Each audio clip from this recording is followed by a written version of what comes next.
Well, we are live again, yet again on LinkedIn Live and episode number 12 of Selling During Crisis. And I can't believe we're already on episode number 12. And what I'm excited about this particular episode is I'm going to introduce you to the man who put and planted the seed in my head to start this podcast to the point where we're on episode 12. Now, this is my second podcast. I had another podcast last summer called Leading During Crisis, where I interviewed IT practitioners, IT professionals. And the thing that's unique about the gentleman that I'm about to introduce you to is that he's been on both sides, right? He's been on the IT side as an IT practitioner, and he's also been on the sales side. And so he gets to see from both examples. So who better to speak to you about selling during crisis than a man who's experienced it from both sides of the coin and understands how to do it from both sides. So he's been on the receiving end and the delivery end. And so Phil Gerbyshak is the gentleman I'm talking about, just in case you didn't know. If you didn't see the promo, that's who it is. And, you know, Phil, he knows sales, right? He knows sales, he knows glasses, he knows everything. And you're going to see what I mean by that. He's a sales speaker, a sales executive, and a sales expert, and a sales leader mentor. And let me tell you a little bit more about what I mean by that.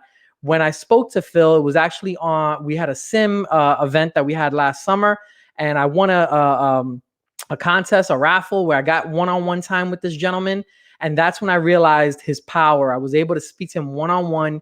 So if you want, book some time with him. He's amazing. Phil's written 5 books, more than 3,000 articles. He's been quoted in the Wall Street Journal, the Daily Globe, and Mail, Financial Times, Investors Business Daily, and many other publications. So, you know, this is the man when it comes to styling, profiling, selling, ITing. I mean, this is the guy. So without further ado, let me bring him in so you can see who I'm talking about. So, hey, Phil, what's going on, sir? What's up, brother? How are you? I'm so happy that you're on, and thank you for doing this. Like I said in the introduction, I went long with it because I really wanted the folks to understand the story of how this all started, because it always starts with someone planting a seed in your brain. You and I had that one-on-one conversation after the SIM meeting last summer. You told me, hey, you know, because I was telling you, I'm struggling with selling and, you know, with everything that's going on with being digital now, and how do I do this? And you talked to me about my LinkedIn profile. And you said, hey, have you ever thought about doing a podcast? And I said, Phil, come on, are you kidding me? Are you crazy? I'm not going to do a podcast. I don't even know how to start. And you're like, it's really simple. You just do this, this, and this. And you made it sound so easy. And here I am now, my second podcast, episode number 12. I had to have you on. And so thank you for doing all that. And so for the audience who doesn't know you as well as I do, can you tell them a little bit more about yourself specifically? Who is Phil Gerbyshak? Sure. So I love that you said styling and profiling because, you know, growing up, I watched professional wrestling, Ric Flair, right? Styling and profiling. He was my guy. Growing up in Crivitz, Wisconsin, population 996. My dad was a dairy farmer. He milked cows for a living. My mom cut the cheese for a living.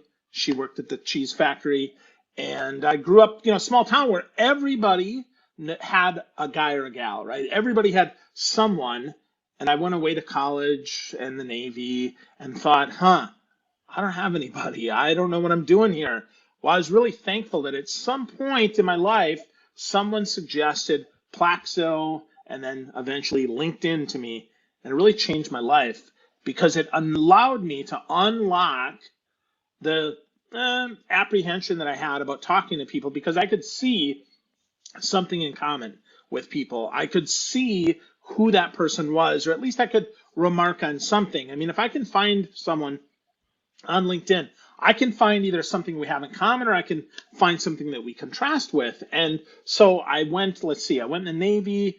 I worked for the National Security Agency, the NSA Who Listens. I did that for 4 years, went to school to be a teacher, got my first sales job selling high-speed internet back when it wasn't high-speed internet at all. It was low-speed. DSL, was a stockbroker, was a VP of IT.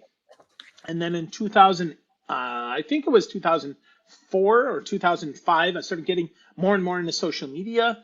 And really eventually that just kind of became the way that I would connect and sell, and not, social selling. I've been called a social selling expert, and I want to just quickly debunk that real quick here. And that is not because I don't know the social channels and not because I don't know sales, but I don't think you can sell on social.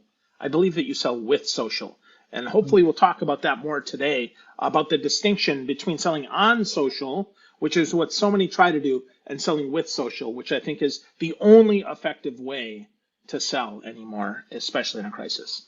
Absolutely. And so let's start right there because like I said, our conversation, our one-on-one started with how do I improve my social presence? And we focused on LinkedIn because as we know, that's where most business professionals are. They're on TikTok, but we don't really want to focus on that one medium. LinkedIn is the one we want to focus on, right? And so you gave me some tips and tricks on how to improve that because that was the first impression that folks got of me. And there was a couple of key things that you saw that I was doing wrong that I can modify to help my first impression look a lot better. So you said in the beginning there, and going back to your comment, we don't sell on social, we sell with it. So dive into that. What are some of the common mistakes? Because I think there's no one better to talk about this topic than you. What are some of the most common mistakes that salespeople make when they try to hop on LinkedIn and start trying to reach out to their targets or their prospects? Sure. Well, let's start with the profile, right? That's where they get it wrong first. And I call this getting dressed before you get busy. What do I mean by that? Well, think about today, right? If I look like a professional, right? This is how I should look as a professional, at least for me, right? Kind of business casual. If I was going to the gym, though, I would be dressed completely wrong. Be like, Phil, you can't work out in that. You got a wool sweater on. You've got a pair of jeans. You've got some floppy shoes on. That doesn't work. Well, you have to dress for what you're trying to do. So you got to get dressed before you get busy. And when you do that, I want you to think about who you're trying to connect with. You got to think about who those people are. Who are your prospects? Who are your lead sources? Who are those people that you want to influence? And frankly, that you want to influence them, right? That you want them to influence you. So as we think about that, the profile should be set up such that it is a resource, not a resume. A resource means if you're a prospect and you look at Jonathan's profile, you say, well, what can Jonathan do for me? That's the question that goes through everybody's minds. I mean, Jonathan might send you a connection request. He might send you an email. He might look at your profile. He might mention you. However he tries to get your attention, the first question you're going to ask is, who the heck is this guy and what can he do for me? Now, that's not to say that's because you're selfish. It's because, of course we are, because we get spammed so many times. There's so much bad automation out there on LinkedIn and really on every social platform that just it connects and then pukes on us. And we don't want that, right? We have to get dressed before we get busy. And that's a big mistake that folks make is they write their profile, especially salespeople. They write their profile as though they're trying to win an Academy Award. Well, I did this and I did that and I did this and I did that. And I'm a quota-crushing salesperson. I just want you to think, when you call your prospect, do they ever say, so Phil, how many times have you crushed quota in the last year? No, they don't care. In fact, I would tell you many times they're intimidated by the fact that you're a salesperson because salespeople, they're used car salesmen and they're conniving and they're this and they're that. And you might say, well, Phil, that's not true. I can tell you 10 salespeople that aren't that way. But the reason for the stereotype is because many times sales professionals take the path of least resistance. They puke out their value proposition. They puke out all their accomplishments and they think, why not me? Hey, you're going to buy this. Why not me? Instead of focusing on it from your prospect's end. But I'll tell you, your prospect is not a professional buyer. You're a professional seller. So what's in it for them? That's the most important question you can ask. So that's how your profile's written. Secondly, big mistake is connecting without connecting. Meaning, if you've never seen this person before, you've never commented on their stuff, you've never tried to engage in a conversation, you don't even send them a personal message on the invitation. So you've made no effort to really connect, but you just want to add them to your network, or worse, you want to sell on social. That first message of, hey, Phil, here's my multi-level marketing scam that I'd like you to be part of. Join me.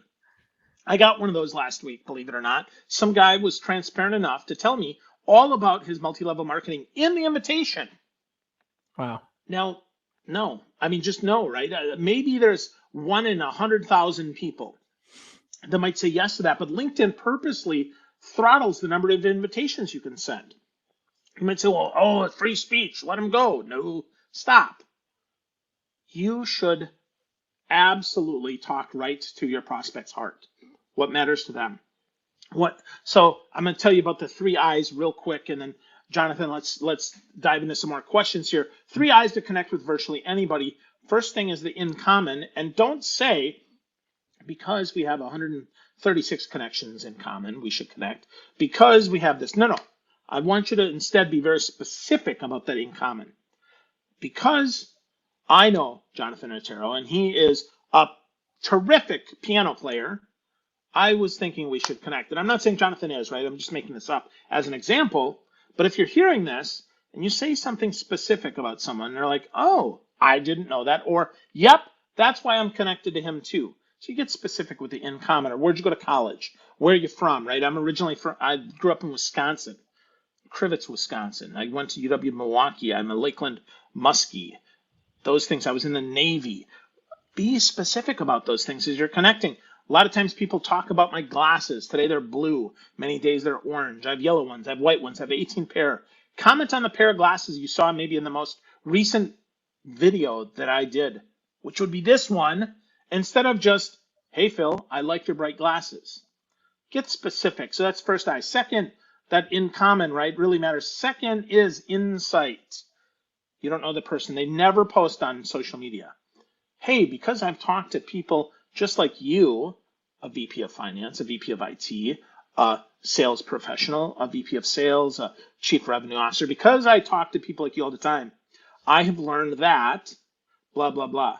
Would you be open to a conversation to talk about more about that? Or could I share something with you? Are you interested in learning more about that? Gauge their interest. So that's in common, insight. And lastly is interesting. This is the one that most people don't have much time for.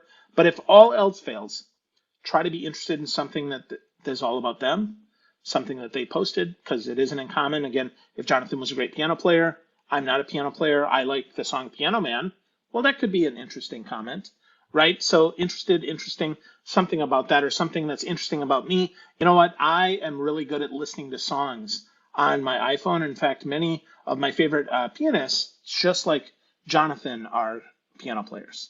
And did you know that the Loverboy album or REO Speedwagon album was, you can't tune a piano, but you can tune a fish? Well, that might make them laugh. So that's my last shot there. That's my last shot. Again, in common, insider, interesting. That's all I got. So, and most salespeople, they make the mistakes of just going straight for the kill shot, right? Just pull it back, fire, and that doesn't work. Yeah, and I think, Phil, what I'm starting to find in doing my research and really getting into sales, like the mindset of a salesperson, I think that a lot of the reason is because we're just trained, because we have this quota to hit and things are not going good right now. We're selling during crisis, right? The name of the show. People are just so trained to go for the kill shot. And when they're using a platform like social media, or they're trying to sell over this laptop, which is, still new, even though we've been in this almost a year already, this is still relatively a new thing for salespeople. Or if they're using video to communicate, whatever it is, they just resort back to what they know. And then when we talk about all those 3 I's and everything that you're talking about doing, it's because it's uncomfortable. They say, I'm not going to do that. I'm just going to go back to what I know. And they rather send out 100 spammy emails because they know that maybe one of them is going to probably get through, versus, taking the time to really research the prospect, sending them a genuine professional prospecting message that resonates with them, to open up dialogue and have a conversation. Because that's what LinkedIn is all about. First, it's getting the conversation going to then eventually take it offline. I think it was you, or I'm not sure who it was. I remember hearing this, and it was the best analogy that I can come up with. And I haven't been able to come up with a different one since. It was like the equivalent of seeing someone at a bar, walking up to them saying, hi, what's your name? Getting their name, and immediately then saying, hey, you want to go home with me?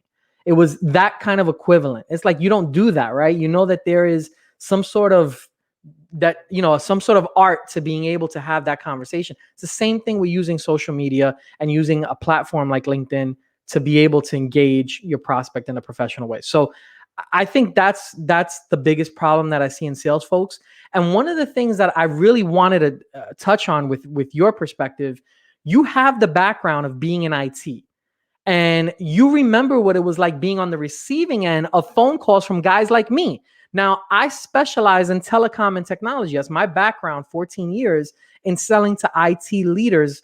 And so what is a common mistake that you see right now, even still? I know that you're not in that role anymore. You're the chief revenue officer now of process and results. But the point is like, what are some of the things that people are doing right now where they can really blow it when it comes to reaching out to an IT person? And I'm speaking directly to my telecom folks when we're talking about this. Well, what do you think is a common misconception, a mistake that they make today, besides just going for the kill shot, where they're struggling with reaching out even to their existing customers in IT? Well, first, they haven't done any research, I think is a big miss for a lot of folks. They don't take the time to actually do the research, and they just assume that they know things. So here's a quick thing you can do, right? Just put whoever your prospect or your customer is into a Google search and look at the news tab. See, have they had anything on the news? That's the first place you look. Then pick each social platform and see if you can find them. See if there's anything there. If you can't, look at the company, right? Is the company growing in size? Is the company shrinking in size? Have they just laid people off, or are they in extreme hiring mode? Do some research so you can have a conversation. Being lazy with that conversation is a massive mistake, because frankly, if I've only got 5 minutes for you and you spend 3 minutes of it finding out stuff that you could have found out by looking at either my or my company's social media, I'm going to wonder, what other stuff are you going to waste my time with? So that's the first thing, right? So do some research. Secondly, again, around that no assumptions thing, just because something worked with somebody else doesn't mean it'll work with the next person. This is not a program, right? This is an actual interaction. So when you ask a question, shut your mouth, listen to the answer. Really hear what that person has to say. Maybe take a minute, write it down in your notebook. Don't type it up just because they're technology people, because they'll think that you're doing something else. Even if you're looking right at them, they still hear the clickety-click of your fingers on your keyboard, even if you have a silent keyboard. I don't care what anybody says. So write it down, and then don't just go through your list of 10 questions. Ask a follow-up question. Go deeper. And then third, again, with that no assumptions piece of that is this. Just because they're in technology doesn't mean that they're up to speed on all the latest technology.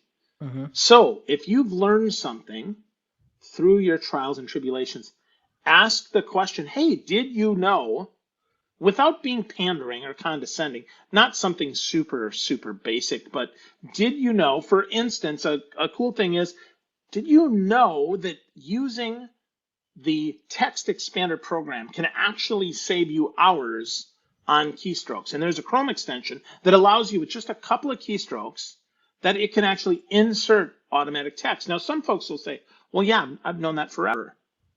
In which case you can say, well, wow, I just learned about that last week.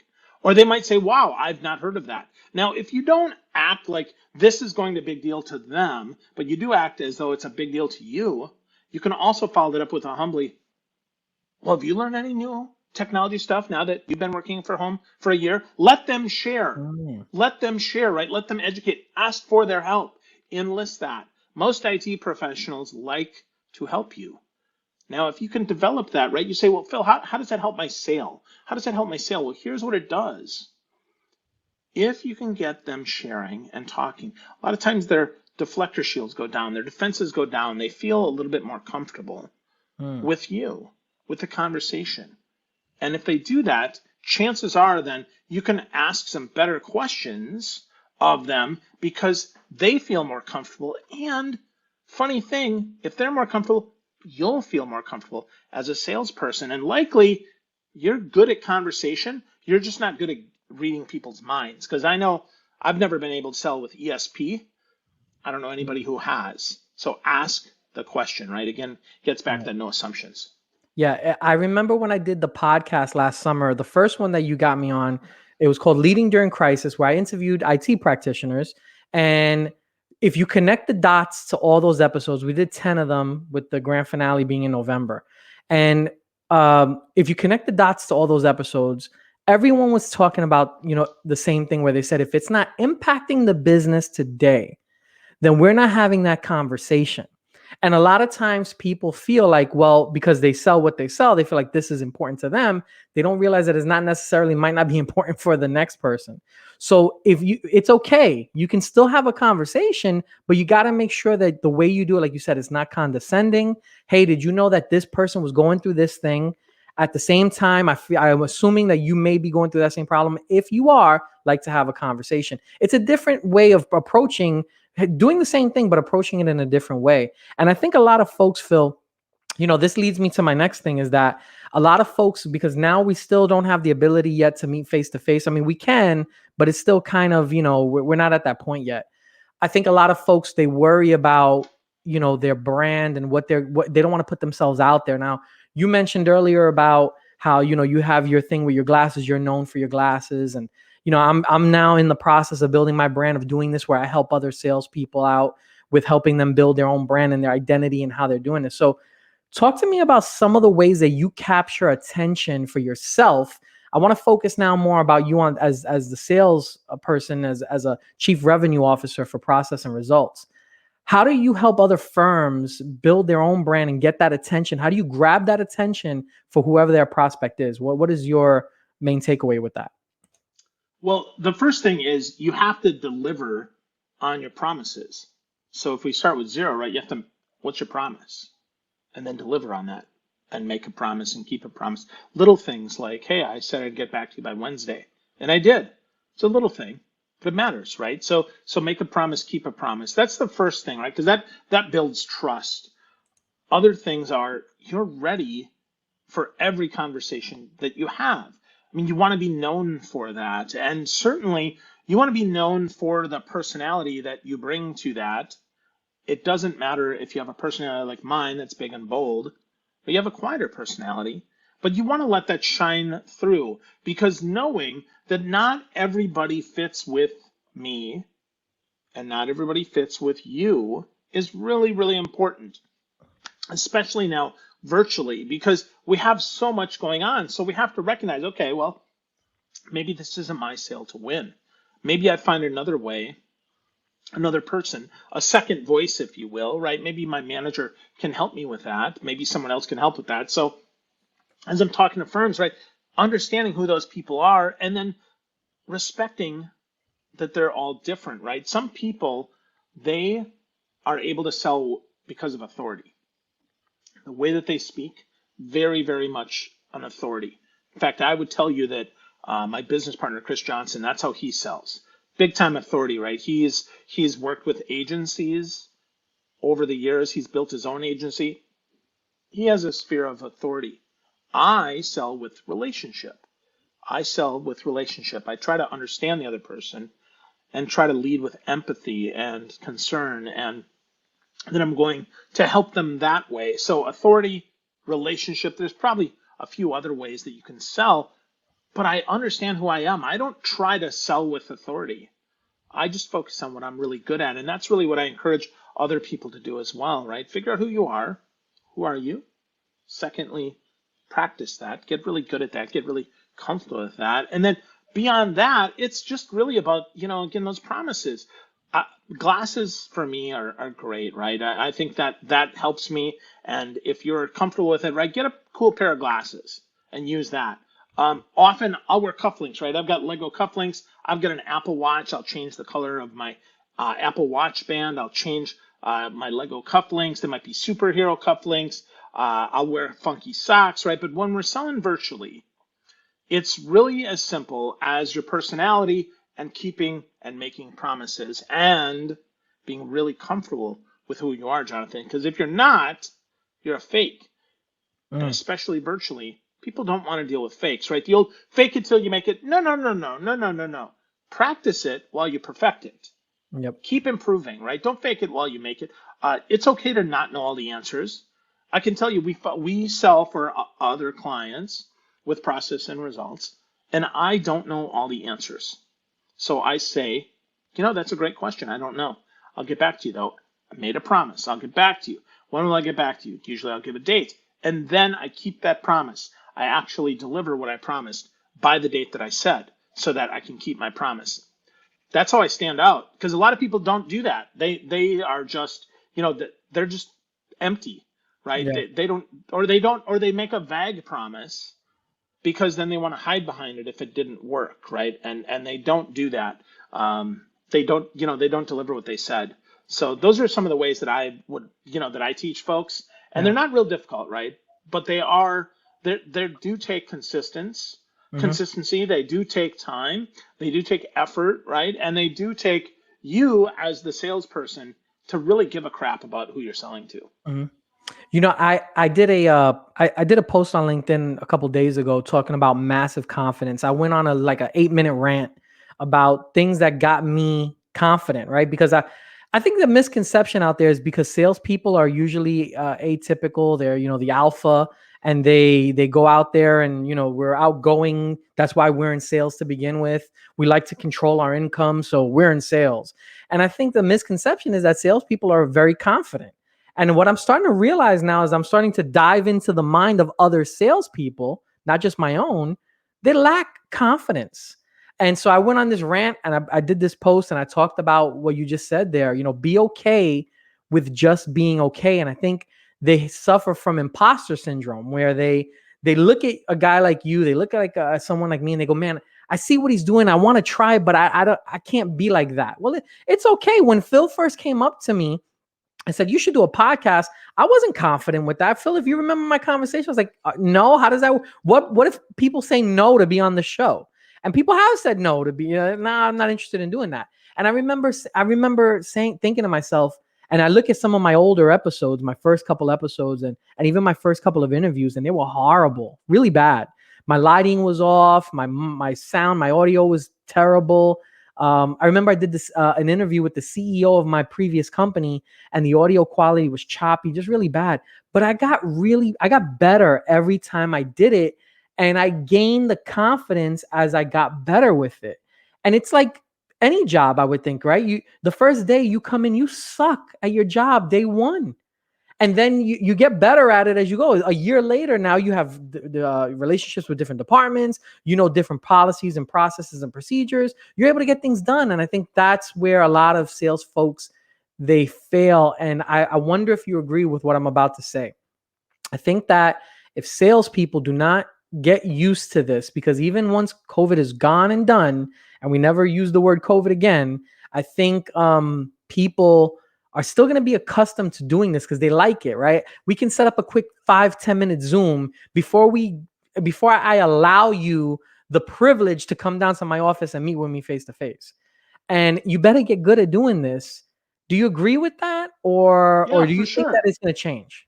No, I don't think so. I mean, it's just like, people expect that you're going to talk on the phone before you come to the office. If you just Mhm. show up in the office, people are like, whoa, get the heck out of here. I don't know who you are. I wasn't expecting you. They're going to do the same thing, right? They're going to invest a little before they invest a lot. So you have to think about ways that you're going to add value. It does not mean that you fake it, though. I want to be really clear here. Mhm. And it's okay to not have any confidence in the product or the service just yet because you don't know enough about it. What I do want you to have confidence in as a seller, though, is in yourself and your ability to find the answer, your ability to ask the question. And frankly, a lot of times being the dumb guy in the room that asks a lot of questions, like I've been lots of times, makes you the smart person in the room because you learn things that nobody else knows. Because you don't make assumptions and you ask the question, like, what the heck does that acronym mean? I've never heard of that before. Oh, that's a problem. Tell me how that impacts you. I've not heard that before. Mhm. You don't have to know all the answers, but you should get really good at asking questions. Michael Bungay Stanier in his books, especially The Coaching Habit, he talks about getting curiouser and curiouser.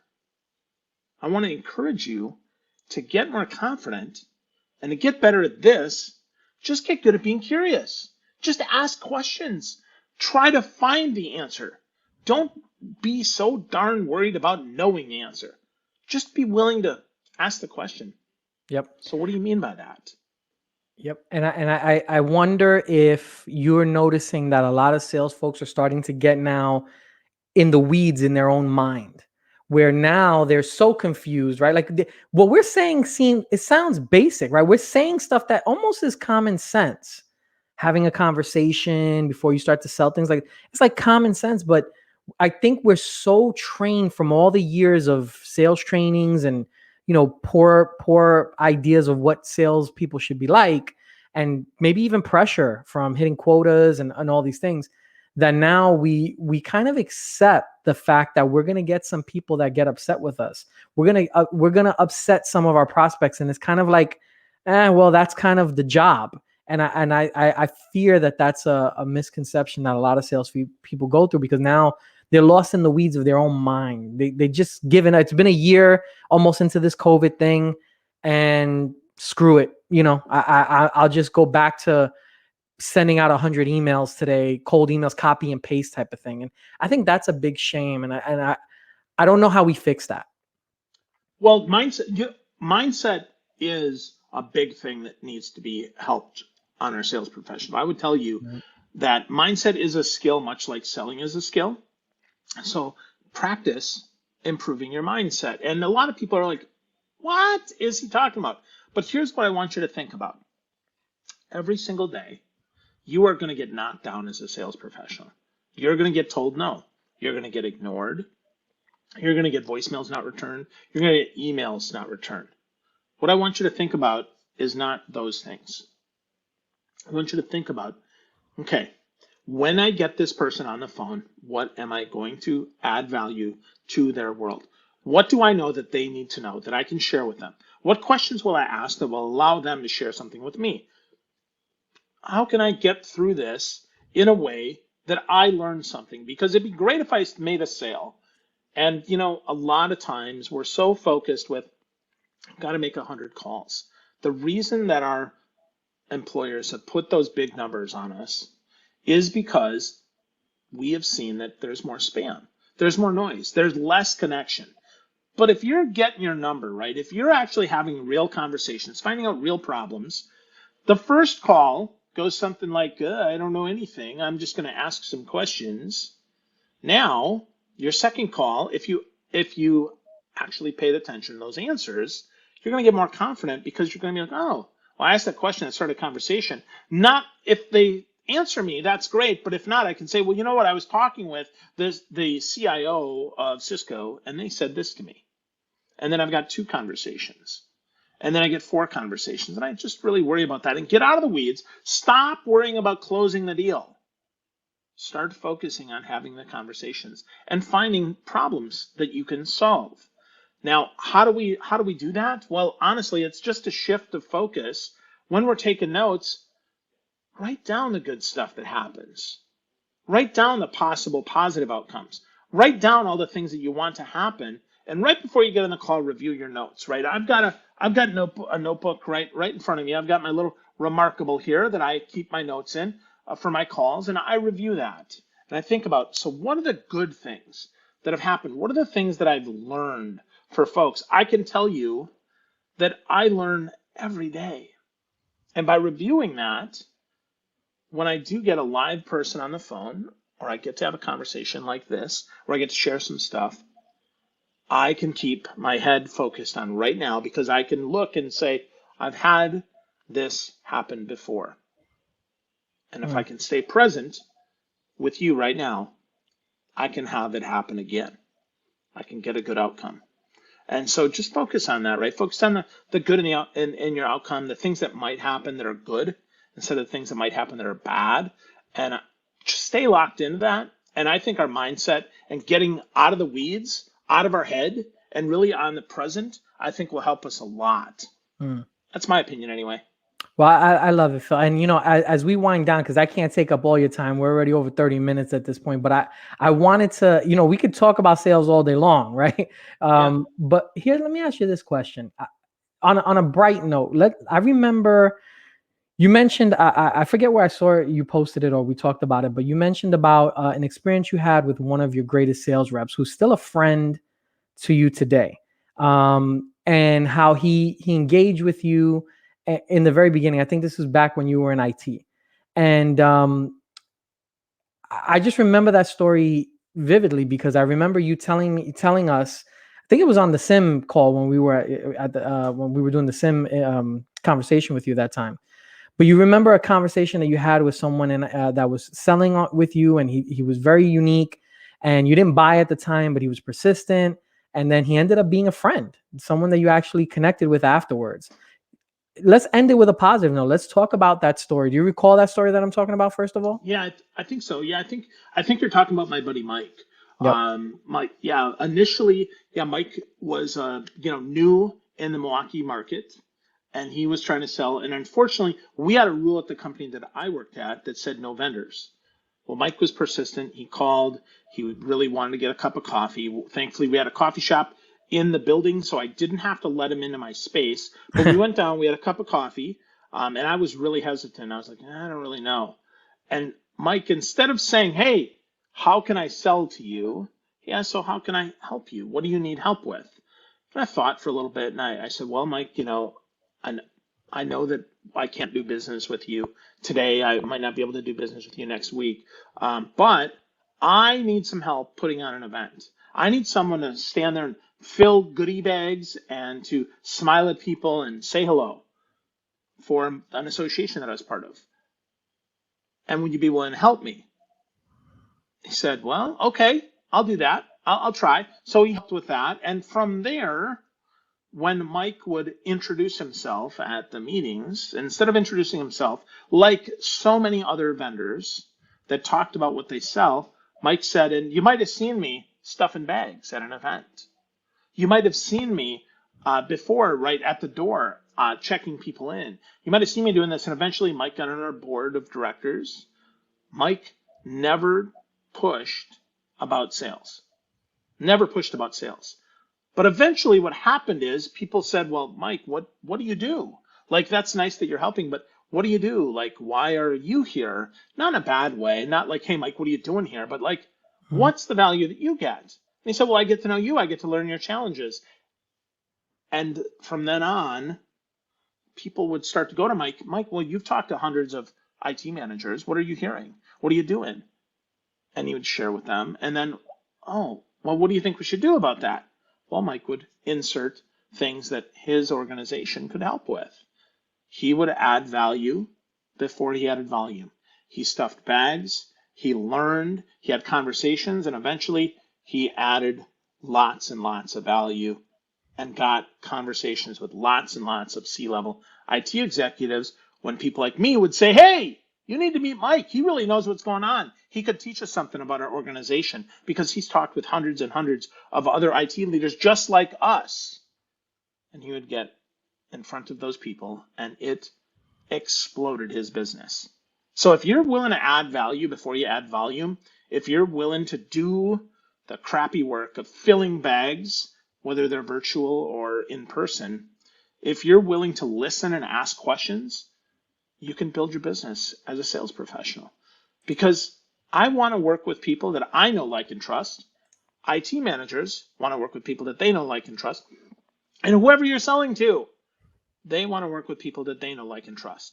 So set up your LinkedIn profile through the eyes of your employer, right? Get dressed before you get busy. Add value before you add volume. And then follow up and follow through, right? Take the time over and over again, because eventually they'll want to do business with you. I think that's the common theme of our conversation, Phil. Add value before you add volume. And I love that. And that's why I love that story. I wanted you to share that, because whoever is going to be watching this, whether they're on the live or whether they're going to watch it later on today as a previous live, that is going to be the theme of our conversation. Add value before you add volume. So with that being said, guys, I mean, Phil, thank you very much for being on the show. And thank you so much for adding value to me and to the people who are watching. If you guys want to get more information about Phil and what he does, let me just show you this. You can definitely go to his website, processandresults.com. As a matter of fact, I'm a visual person, So instead of actually telling you, I might as well just show you. So let's show you that. Here's his website here, and you can see here, processandresults.com. We run your sales, you run your business. So awesome, title right there, right off the bat. And if you want more information about Phil, you can just visit him on his LinkedIn profile. You can connect with me. I could get you in touch with him, or you can also just send him a message request there on LinkedIn as well. His LinkedIn profile is very cool. LinkedIn.com/in/Phil Gerb. And so definitely reach him over there. And Phil, again, I just want to say thank you very much for being a part of the show, being a part of what we're doing here on Selling During Crisis. Adding value before adding volume, I think, is going to be the key of this theme of this episode. So thank you very much, sir. I really appreciate you being on. My pleasure, Jonathan. Thanks for having me. You got it. And so if you guys, like I said, we're gonna be posting up a clip to this one. We'll put the link at the bottom on the comment section. We're gonna be on next Thursday, where we're talking about a new data center that's gonna be opening up here in the Orlando area, right off the I-4. So stay tuned for that. But thank you guys very much for watching episode number 12 of Selling During Crisis with Phil Gerbyshak. See you on the next one. And in the meantime, go out and sell something. Take care.